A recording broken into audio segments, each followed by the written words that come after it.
Setting his final cask in the racks, he wiped crumbs from his mouth while Ma was unburdening himself, then said, "Now for the glee."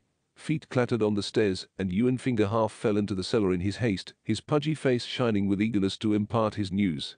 "There are strangers in the village." He caught his breath and gave Matt a wry look. "I haven't seen any ghost hounds, but I hear somebody flowered Master Luhan's dogs. I hear Mistress Luhan has ideas who to look for, too." The years separating Rand and Matt from Ewan, only 14, were usually more than enough for them to give short shrift to anything he had to say. This time they exchanged one startled glance, then both were talking at once. "In the village?"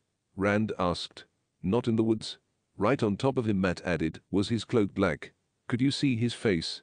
Ewan looked uncertainly from one of them to the other, then spoke quickly when Matt took a threatening step. "Of course I could see his face. And his cloak is green. Or maybe gray. It changes. It seems to fade into wherever Hess standing."